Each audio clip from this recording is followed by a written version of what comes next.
আল্লাহ তাআলা দুনিয়ার বাদশাকে ডাইকা বলবেন, ও দুনিয়ার বাদশা দাঁড়াও, কোন কারণে নামাজ পড়ো নাই? বাদশা অজুহাত দেবেন, রে মালিক, দুনিয়ার জনগণের সবাই নিয়োজিত ছিলাম, রাষ্ট্রের কাজে নিয়োজিত ছিলাম, যার কারণে নামাজ পড়তে পারি নাই। আল্লাহ ফেরেশতাদেরকে ডাইকা বলবেন, ফেরেশতারা, হাসরের এক মাটিকা আমার নবী পয়গম্বর সুলাইমানকে দাঁড় করাইয়া দাও। পয়গম্বর সুলাইমান দাঁড়াইয়া যাবে। আল্লাহ ডাইকা বলবেন, ও দুনিয়ার বাদশা, ও দুনিয়ার প্রাইম মিনিস্টার, তুমি তো ছিলে মাত্র বাংলাদেশের প্রধানমন্ত্রী, তুমি তো ছিলে মাত্র ইন্ডিয়ার প্রধানমন্ত্রী, তুমি মাত্র একটা রাজ্যের প্রধানমন্ত্রী ছিলে।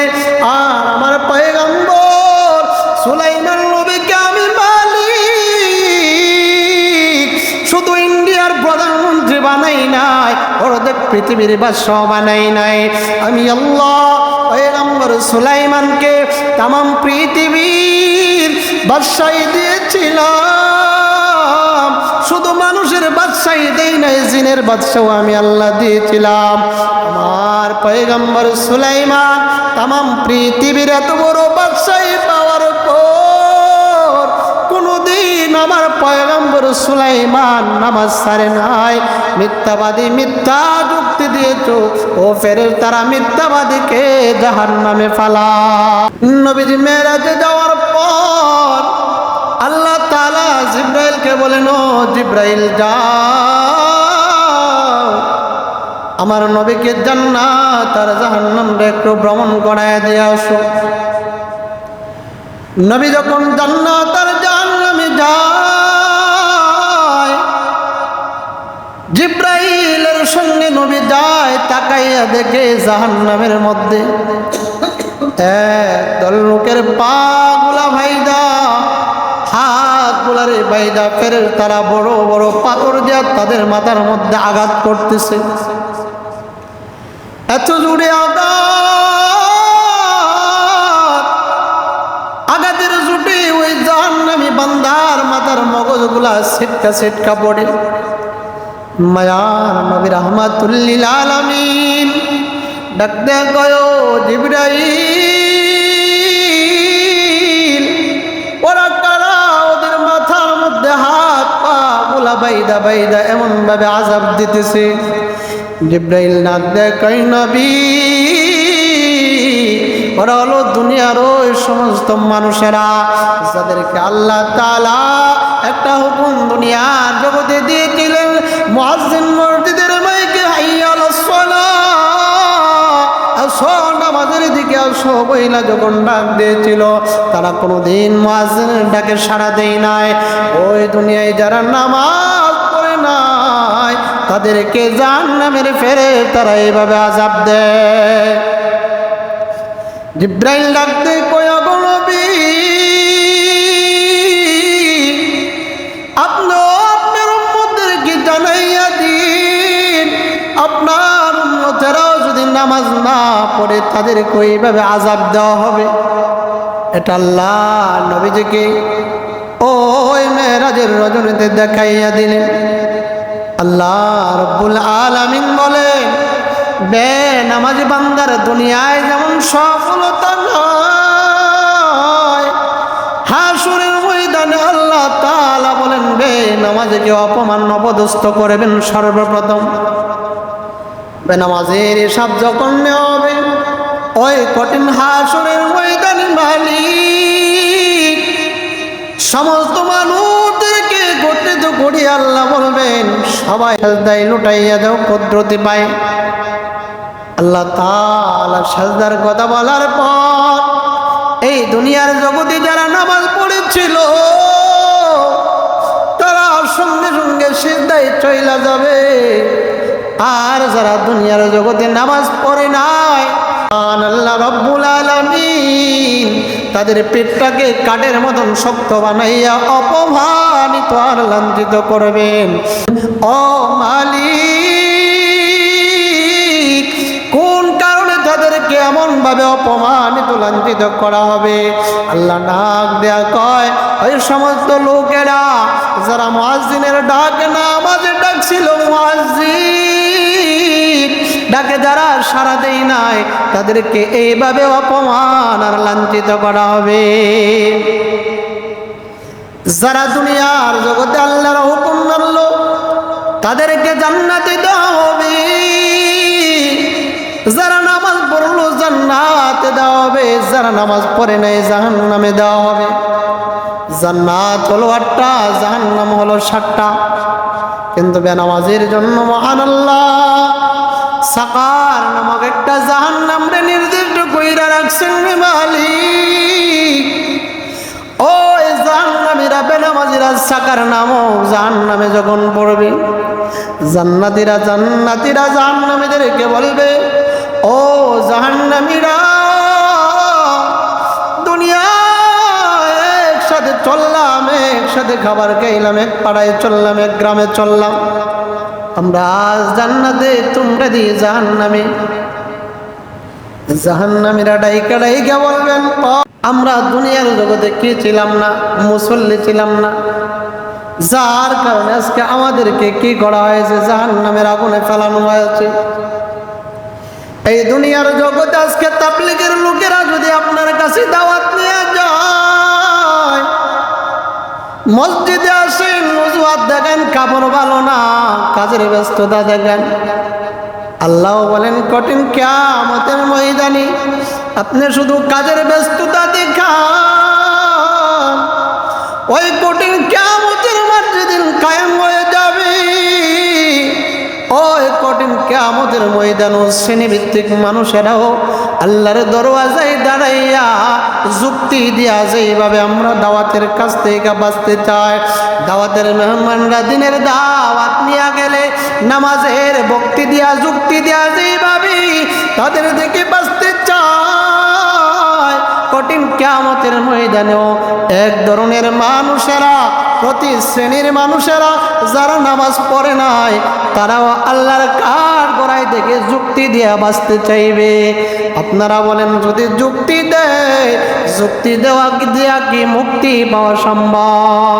কি বলেন, যুক্তি দেওয়া মুক্তি পাওয়া সম্ভব হবে? কঠিন কিয়ামতের মাঠে আল্লাহ তাআলা দুনিয়ার বাদশাকে ডাইকা বলবেন, ও দুনিয়ার বাদশা দাঁড়াও, কোন কারণে নামাজ পড়ো নাই? বাদশা অজুহাত দেবেন, রে মালিক, দুনিয়ার জনগণের সবাই নিয়োজিত ছিলাম, রাষ্ট্রের কাজে নিয়োজিত ছিলাম, যার কারণে নামাজ পড়তে পারি নাই। আল্লাহ ফেরেশতাদেরকে ডাইকা বলবেন, ফেরেশতারা, হাসরের এক মাটিকা আমার নবী পয়গম্বর সুলাইমানকে দাঁড় করাইয়া দাও। পয়গম্বর সুলাইমান দাঁড়াইয়া যাবে। আল্লাহ ডাইকা ডাইকা বলবেন, ও দুনিয়ার বাদশা, ও দুনিয়ার প্রাইম মিনিস্টার, তুমি তো ছিলে মাত্র বাংলাদেশের প্রধানমন্ত্রী, তুমি তো ছিলে মাত্র ইন্ডিয়ার প্রধানমন্ত্রী, তুমি মাত্র একটা রাজ্যের প্রধানমন্ত্রী ছিলে, আর আমার পয়গম্বর সুলাইমান নবীকে আমি মালিক শুধু ইন্ডিয়ার প্রধানমন্ত্রী বানাই নাই, অর্ধেক পৃথিবীর বাদশা বানাই নাই, আমি আল্লাহ পয়গম্বর সুলাইমানকে তামাম পৃথিবীর বাদশাহী দিয়েছিলাম। শুধু মানুষের বাদশাহী দেই নাই, জিনের বাদশাও আমি আল্লাহ দিয়েছিলাম। আমার পয়গম্বর সুলাইমান তামাম পৃথিবীর এত বড় বাদশাহী পাওয়ার পর কোনদিন আমার পয়গম্বর সুলাইমান নামাজ ছাড়ে নাই। মিথ্যাবাদী, মিথ্যা যুক্তি দিয়েছ, ও ফেরেশতারা মিথ্যাবাদীকে জাহান্নামে ফালাও। আজকে যদি নামাজের কথা বলা হয়, হুজুর পরের বাড়িতে চাকর খাটি, গরিব মানুষ কাজ কাম করতে করতে সময় চলে যায়, নামাজের সুযোগ পাই না। আল্লাহ তাআলা ওই কঠিন কিয়ামতের মাঠে একদল গরিব আর একদল কিংবা কালো লোক হ্যাঁ কালো মানুষ ডাক দেয়া কয় আমি নিজেই কালো, দুনিয়ার মানুষের আমার অপছন্দ করি। মনে মনে কয় মানুষে অপছন্দ করে, মালিক হয় মনে হয় অপছন্দ করে। কালো কিংবা গরিব হওয়ার কারণে মানুষের বাড়িতে চাকরি কাটি, এই জন্য নামাজ পড়তে পারি নাই। আমার আল্লাহ কঠিন কিয়ামতের মাঠে ওই দিন নবীজির একজন সাহাবী হযরতে বিলাল রাদিয়াল্লাহু তাআলা আনহু কঠিন কিয়ামতের ময়দানে থাকবেন। নাকি আপনারাই থাকবেন? থাকবেন হযরত বিলাল? হযরতে বিলাল দুনিয়ার মানুষ যদি কালো দেখবেন তো তার হাতের তালুটা কিন্তু সাদা হয়। আফ্রিকার ওই জঙ্গলার বিলাল, বিলাল যেমন চেহারায় কুৎসে কালো, হযরতে বিলালের হাতের তালুটাও এমন কালো। ওই বিলাল কালো হওয়ার পরেও কেমন ভালো, কেমন ইমানের নূরের আলো হযরতে বিলাল ভিতরে ঢুকাইলো। হযরতে বিলালকে কিয়ামতের ময়দানে দাঁড় করাইয়া দিবেন আল্লাহ তাআলা। আমার বিলাল কালো হওয়ার পরেও ইমানের আলো কেমন ভাবে গ্রহণ করছেন হযরতে বিলাল রাদিয়াল্লাহু তাআলা আনহু। যার চেহারার ঠিক নাই, যার সুরতের কোনো ঠিক নাই, কিন্তু মায়ার নবী বলেন আমি যখন মেরাজের রজনীতে গেলাম, জিব্রাইল আমাকে নিয়ে জান্নাত যখন ভ্রমণ করেন, আমি তাকাইয়া দেখি কানের মধ্যে একটা আওয়াজ শুনতে পাই, কে জানি আমার সামনে দিয়ে হাঁটি। নবীজি জিব্রাইলকে বলেন, ও জিব্রাইল, ওই জান্নাত ভ্রমণ তো একমাত্র তুমি আর আমি করি রে জিব্রাইল, কিন্তু আওয়াজ যেন শুনতে পায় আমাদের সামনে দিয়া কে জানি হাঁটতেছে। মায়ার নবীকে জিব্রাইল বলেন, ও রাহমাতুল লিল আলামিন, বলেন তো উনি কে হইতে পারে? তবে উনি আপনার একজন সাহাবী। নবী মনে মনে ভাবলেন হয়তো এটা আমার সাহাবী আবু বকর। নবীজিকে জিব্রাইল বলেন, না না নবী, এটা আপনার সাহাবী আবু বকর না, ওমর না, উসমানও না, আলীও না গো নবী। ওই সাহাবীটা হলো দুনিয়ার মধ্যে তিনজন কালো লোক ছিলেন, তিনজনের মধ্যে একজন ছিলেন আফ্রিকার জঙ্গলের বেলাল। ওই বেলাল দুনিয়ার রাস্তা দিয়া হাঁটে। আমার আল্লাহর কাছে বেলালের হাঁটা এত পছন্দ, বেলাল যদিও দুনিয়ায় হাঁটে, ওই হাঁটার আওয়াজ আল্লাহ জান্নাত পর্যন্ত পৌঁছায় দেয়। নবী মেরাজ থেকে আইসা, বিলাল তোমার কি এমন আমল যে আমলের কারণে আমি নবীজি জান্নাতে যাই হাঁটি রে? যায় বিলাল, দুনিয়ায় তুমি হাঁটো, তোমার পায়ের আওয়াজ আমি জান্নাতে শুনতে পাই।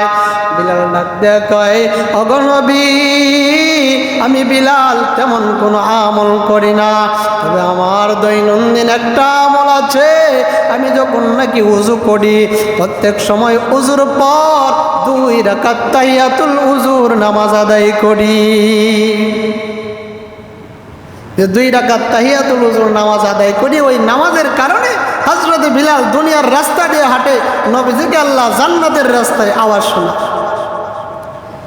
ওই বিলাল নবীর জন্য, ইসলামের জন্য, ঈমানের জন্য বিলাল ওই মক্কার বেঈমান কাফিররা, উমাইয়া ইবনে খালফের গোলামেরা, উমাইয়া ছিল মক্কার একজন কাফির। হযরত বিলাল রাদিয়াল্লাহু তাআলা আনহু উমাইয়ার ঘরে গোলাম ছিলেন, চাকর ছিলেন। আহাদ আহাদ নামের জিকির করে বিলাল, উমাইয়া কাফির, আমার আল্লাহর নামের জিকির সে শুনতে পারে না। ডাক দেখ, ওই বিলাল, আমি কি যেন শুনি রে, তুমি মুখ দিয়া আহাদ আহাদ শব্দ বলো, এটা কার নামের জিকির তুমি করো? বিলাল ডাক দেখ, ওরে উমাইয়া, বানাইলেন, আমার যিনি বানাইলেন, তামাম কুল কায়নাতের মালিক যিনি, ওই আল্লাহ তাআলার নামের জিকির আমি করি। উমাইয়া ডাক দেয়া কয়, ও বিলাল, আজকে শেষবারের মতন বইলা দে, আগামীকাল তুই কাজে নুরে বিলাল, ওই আহাদ নামের জিকিরটা যেন আমি আর কোনোদিন যেন না শুনি। কিন্তু ইমানদারের ইমান তো আলো, ইমানদারকে যেই কাজের মধ্যে বাধা দেওয়া হয়, ইমানদারের ইমানের আলো, ইমানের তৃপ্তি আরো বাইরা যায়। হযরত বিলাল এতদিন আস্তে আস্তে বলতো, আজ হযরত বিলাল জোরে জোরে আহাদ নামের জিকির করি।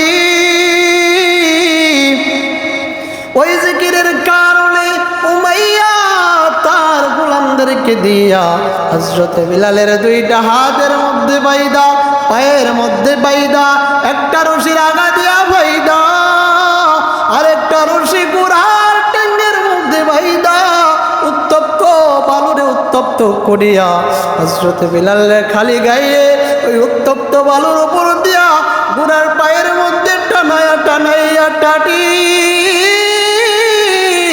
হযরত বিলাল মালিক রে ডাক দে, কয় ও মালিক, ওই দুনিয়ার উত্তপ্ত বালুর আযাব আমি যদি সহ্য করতে না পারি রে মালিক, আয় আল্লাহ তুমি আমার ধৈর্য দিয়া দাও। ও মালিক, আমি যদি এই আযাবের ভয়ে, কষ্টের ভয়ে যদি ঈমান হারা হয়ে যায়, আমি বিলাল জাহান্নামের আগুন সহ্য করতে পারবো না। বিলাল এইভাবে কষ্ট দেয়। নবীর সাহাবী আবু বকর রাস্তা দিয়া যায়,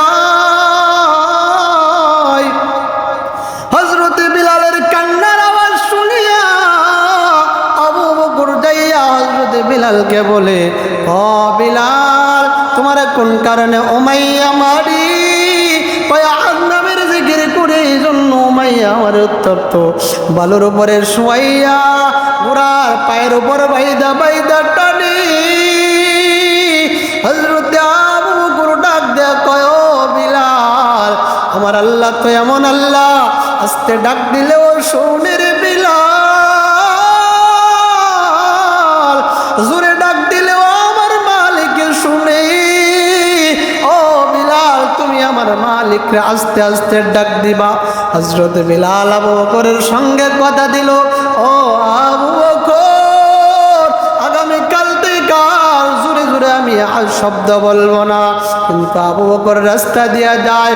পরের দিন আবার আবু বকর রাস্তা দিয়া যায়। হযরত বিলালের কান্নার আওয়াজ, আবু বকর আবার যায়, জিগায় বিলাল, গতকাল না তোমারে বই লাগিছি, তুমিও ওয়াদা দিয়েছো আহাদ নামের জিকির আস্তে আস্তে করবে রে বিলাল,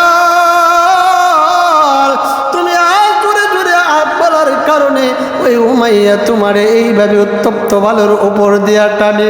হযরত বিলাল আজ ওয়াদা দেয়, ও আবু বকর, ওয়াদা দিলাম আজ থেকে আর জোরে জোরে বলবো না। এইভাবে একদিন নয়, 2 দিন নয়, 4 দিন আবু বকর রাস্তা দিয়া যায়। 4 নম্বরের দিন যখন বিলালের কান্নার আওয়াজ শুনে আবু বকর ডাক দেয়া কয়, রে বিলাল, এক একে 3 দিন তুমি আমার সঙ্গে ওয়াদা দিয়েছো আহাদ নামের জিকির তুমি আস্তে আস্তে করবে। হযরত বিলাল ডাক দে কই, আবু বকর, তোমার সঙ্গে ওয়াদাটি কই দে। ও রে আবু বকর, এই আহাদ নামের জিকির করার কারণে উমাইয়া আমার হাতে পায়ে বাইদা উত্তপ্ত বালুর উপর শুয়াইয়া, গোড়ার পিঠের মধ্যে বাইদা, গোড়ার পায়ের মধ্যে বাইদা, আমি বিলালে যখন রাস্তা দিয়া টানি, আমি বিলাল ওই সময় যখন আমার আল্লাহর নামের আহাদ নামের জিকির করি, আমি বিলাল রে রাস্তা দিয়া টানি, উত্তপ্ত বালুর আওয়াজ, উঠন্ত বালু গোলার আমার শরীর গোলা পড়ে আমি শুনতে পাই। এত কষ্টের পরেও আল্লাহ নামের জিকির যখন আমি বিলাল করি, আমি বিলাল ওই কষ্ট আল্লাহ নামের মজার কারণে আমি টের পাই না। নবীর কাছে আবু বকর জাগ দেয়া কয়, ও নবী আপনার কালো সাহাবী হযরতে বিলাল উমাইয়া এভাবে শাস্তি দেয়, আমি ওই বিলালরে মুক্তি করতে চাই। নবী ডাক দেয়া কয়, বিলাল যদি মুক্তি করতে চাও আমারও শরীক রাইখো। কঠিন কিয়ামতের ময়দানে যদি বিলালরে জিজ্ঞাসা করা হয়, ও বিলাল উমাইয়ার এই জুলুম থেকে তোমারে বাঁচানোর জন্য কে তোমারে আজাদ করলো, আমি নবী যেন ওই দিন বলতে পারি, ও মালিক বিলালরে মুক্তি করার কাজে আমি নবীও কিছু হাদিয়া দিয়েছিলাম। ওই বিলাল রাদিয়াল্লাহু তাআলা আনহু কেমন কইরা দামি হয়ে গেল, আমল দিয়া দামি হয়ে গেল, কিন্তু ছিল কালো মানুষের বাড়িতে যাইয়া কাজ করতো। মায়ার নবীজি ঘটনা বারে ওই হযরতে বিলাল এত দামি, মদিনা মক্কা থেকে রাসূল মদিনায় হিজরতের সময় যখন চইলা গেলেন, মায়ার নবীজির জন্মভূমি মক্কায়, নবীজির জন্মের আগে পিতা হারাইয়া এতিম নবীজিকে আপন মানুষেরা ওই মক্কায় থাকতে দিল না। কাজে দিন বিজয় হয়ে গেল, মদিনা থেকে আইসা মায়ার নবীজি যখন নাকি মক্কার ভিতরে ওইখানে কাবার ভিতরে মূর্তিগুলা ছিল সবগুলা মূর্তি সরাইয়া আলীকে বললেন, আলী ওই কাবার পান্তর দিয়া পরিষ্কার করো। পরিষ্কার করার সময় মায়ার নবী চোখ বেবে পানি ফালাইয়া কান্না করে আবার হাসি দেয়। নবীর সাহাবীরা জিজ্ঞাসা করে, ও নবীজি আপনি হঠাৎ কান্না করি আবার হাসি দেন, ও নবী কারণটুকু জানতে চায়। মায়ের নবী ডাক দেয়া কয়, ও আমার সাহাবায়ে কিরাম, এই মক্কা ছিল আমার জন্মভূমি, আমার বাপদাদার দেশ, আমারে থাকতে দিল না। আজ মক্কা বিজয় হয়েছে, মক্কায় আসলাম, কিন্তু আমার মা বাবা দেখতে পারে না। আজ মক্কায় আমাদের হাত হয়েছে, কিন্তু আমরা আজ মা বাবারে দেখাইতে পারলাম না। ওই মক্কা বিজয়ের সময় যখন নাকি আজানকে দিবি, এবার ওপেনলি আজান হবে মক্কায়, কাবার প্রান্তরে নবী জোহরের আজান দিয়া নবীজি ওই জায়গার মধ্যে নামাজ পড়বেন, কিন্তু ওই মক্কা বিজয়ের সর্বপ্রথম আজানটা কে দিবে? সাহাবীদের সঙ্গে পরামর্শ করলেন। নবীর সাহাবীরা মশওয়ারা দিলেন, ইয়া রাসূলুল্লাহ, ইয়া হাবিবাল্লাহ নবী, আজকের মক্কা বিজয়ের আজান দিবে আবু বকর, কারণ আবু বকর ছিল আপনার সঙ্গে সুখ দুঃখের সাথে। সবচাইতে কঠিনতম রাত হিজরতে যখন গিয়েছিলেন, নবী আবু বকরকে 6 মাস আগে বলেছিলেন, ও আবু বকর কোনদিন মক্কা ছেড়ে মদিনায় হিজরত করে যেতে হবে। 6 মাস পরে যখন অর্ডার হয়ে গেল, আমার নবী যে আবু বকরের ঘরের দরওয়াজায় নক দেওয়ার সাথে সাথে আবু বকর দরজা খুলিয়া নবীজির ডাকে সাড়া দিয়া দিল। আমার নবী ডাক দেয়, কয় আবু বকর তুমি কি রাতের বেলা ঘুমাও নাই রে আবু বকর? আবু বকর বলেন, নবী যেই দিন থেকে আপনি নবী বলেছিলেন আমার হিজরতের সাথী বানাইবেন, ওই দিন থেকে আমি আবু বকর 6 মাস হয়ে গেল একদিন রাতের বেলায় বিছানায় পেট লাগাই না। ও নবী আমি আবু বকর পেট লাগাই না তা নয়, আমার মেয়ে আসমা খাবারগুলা রেডি কইরা রাখি, মক্কা থেকে মদিনায় যাব, কোনো শহর সফর সঙ্গে পাবে না, খাবারের ব্যবস্থা নাই, আসমা খাবারগুলা রেডি কইরা রাখি নবী। ও নবী আমার সফরের সাথী 2টা উট আমি কিনেছিলাম হিজরত কইরা যাব। ও নবী 2টা উট পর্যন্ত 6 মাস ধরে ঘুমাই না, কইরা আমার তুল্লিল আলামিন কোনদিন পিঠের মধ্যে নিয়া হিজরত আমি করব। আবু বকরকে লইয়া যায়, নবীজিকে যখন লইয়া যায় চতুর্দিকে শত্রুর অভাব নাই। আবু বকর তার ডাইনে যায়, আবার বাম দিকে দৌড় দিয়া যায়। নবী ডাক দেয়, কই আবু বকর এমন কেন করো? আবু বকর ডাক দেয়, কই নবী এই মক্কায় এতিম নবী জন্মের আগে বাবা হারাইয়া এতিম, জন্মের পরে মায়ের আদর বেশি দিন পান নাই। মক্কায় আপনার শত্রুর অভাব নাই। আমি যখন ডাইন পাশে যাই নবী, আমার মনে হয় কে জানি বাম দিক দিয়ে আপনার তীর মারে, আবার বাম দিকে যায়। এইভাবে যাইতে যাইতে নবীজিকে নিয়ে যখন গুহা পর্যন্ত গেল, মায়ার নবী আবার গুহার মধ্যে উঠবেন। আবু বকর বলেন, নবী আমি নিজে পালকি হয়ে গেলাম, আপনি আমার কাজের মধ্যে উঠেন উঁচু পাহাড়ের মধ্যে। আবু বকর নবীজির নিয়ে আবার গুহার মধ্যে যখন ঢুকবেন, গুহার মধ্যে জংলায় আবার জানায় সাপ বিচ্ছুর বয় আছে। আবু বকর জংলাটা পরিষ্কার করলেন, দুই কাঁধে বড় বড় সাপের গর্তগুলা আছে।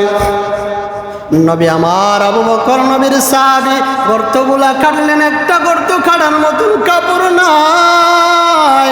নবীর সাহাবী আবু বকর ওই গাদার মধ্যে পা মুবারকের বৃদ্ধাঙ্গুলিটা দিয়ে দিলেন, পাটা খাটাইয়া দিলেন। নবীজি গুহায় ঢুকলেন। আবু বকর বলেন, ও মায়ার নবী, আমি আবু বকরের আপনার জন্য বালির বানাইয়া দিলাম। নবী শান্তি মতো ঘুমাইলেন। ওই সাপ আবু বকরের ওই পায়ের মধ্যে কামড় দিয়া দিল। আবু বকর আওয়াজ দিয়া কাঁদে না, ওই যদি আওয়াজ দিয়া কাঁদি আমার নবীজির ঘুম ভাঙ্গা যাবে। এক পর্যায়ে আবু বকরের চোখের পানি নবীজির চেহারা মুবারকে পইরা গেল, নবীজির ঘুম ভাঙ্গা গেল। নবী ডাক দেখো, আবু বকর কোন কারণে কান্না করো?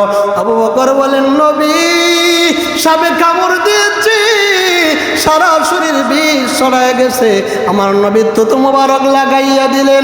আবু বকর ভালো হয়ে গেল। সাপ এইভাবে গর্ত দিকে দাঁড়াইয়া নবীজিকে সালাম দেয়া বলেন, নবী আমি আবু বকরকে কামড় দিতাম না। ও নবী আমি একদিন নয়, 2 দিন নয়, এই গর্তের মধ্যে 100 বছর ধইরা আপনাকে দেখার জন্য অপেক্ষা করি। আজকে আপনি গুহায় আসছেন, আপনারে মন ভরিয়া দেখবো, কিন্তু ওই যে গুহা দিয়া যে গর্ত দিয়ে আপনারে দেখবো, ওই গর্তটা আবু বকর পা দিয়া খাটাইয়া রাখছিল, এজন্যই তার সুখ দিয়া দিছি। অনেক বিস্তারিত ঘটনা। নবীর সাহাবীরা বলেন আজকের বিজয়ের আজান দিবে আবু বকর, কেউ বলে আজকের বিজয়ের আজান দিবে উমর, কারণ আপনি নবী নিজেই বলেছেন আপনার পরে যদি নবী হওয়ার হুকুম থাকতো তাহলে নবী হযরত ওমরে হইত। কেউ বলেন না, আপনি নবী বলেছেন জান্নাতে প্রতি নবীজির একজন সাথী হবে, আপনি নবীর সাথে নাকি উসমান হবে। আজকে মক্কা বিজয়ীর আজান দিবে হযরত উসমান। কেউ কেউ বলে না না না, আপনি নবী বলেছেন একমতের ঘর হলেন আপনি, আর ওই ঘরের একমতের ঘরের দরওয়াজা আলী। আজকে মক্কা বিজয়ীর আজান হযরত আলী দিবেন। নবী মশওয়ারা করলেন। আল্লাহর নবী বলেন সাহাবায়ে কেরাম এবার মশওয়ারা আমরা করলাম, কিন্তু ফয়সালা দিবেন কে? বলেন আল্লাহ। জিব্রাইলকে ডাক দেয়া বলেন, ও জিব্রাইল যাও আমার নবীর জানাইয়া দাও আজকে মক্কা বিজয়ীর আজান কে দিবে। জিব্রাইল আইসা কই, নবী আপনার কোন সাহাবী বলল আজকে মক্কা বিজয়ীর আজান দিবে আবু বকর, কেউ কইল ওমর, কেউ কইল উসমান, কেউ কইল আলী। না নবী আজকে মক্কা বিজয়ীর আজান আবু বকরের না, আজ মক্কা বিজয়ীর আজান ওমরের না, আলীর না, উসমানের না। ও নবী আজকে মক্কা বিজয়ীর আজান দিবে কে জানি? আজকে মক্কা বিজয়ীর আজান ওই আফ্রিকার কালো বিলালের দ্বারা আল্লাহ তাআলা বলেছেন আফ্রিকার কালো বিলাল আজকে মক্কা বিজয়ীর আজান দিবে। ওই কালো বিলালের এত দাম কেমন হইল? পরের ঘরে তো গোলাম ছিল। এই কঠিন কিয়ামতের মাঠে আল্লাহ তাআলা গোলাম যখন বলবে মালিক পরের ঘরে কাজ করছি, কাম করছি, কাজ কামের ঝামেলায় পয়রা নামাজ পড়তে পারি নাই, আল্লাহ ওই উমাইয়ার গোলাম যদি বিলাল দাঁড়াও আর দুনিয়ার গোলাম রে বলবেন গোলাম তুমি বড় গোলাম ছিলে না, আমার হযরতে বিলাল বড় গোলাম ছিল। ওই সময় দুনিয়ার গোলাম বলবে আমার চাইতে বড় গোলাম বিলাল ছিল, এবং বেশি জুলুমের শিকারও হয়েছে। আল্লাহ বলবেন এত জুলুমের শিকার হওয়ার পরেও হযরতে বিলাল কোনোদিন নামাজ ছাড়ে নাই।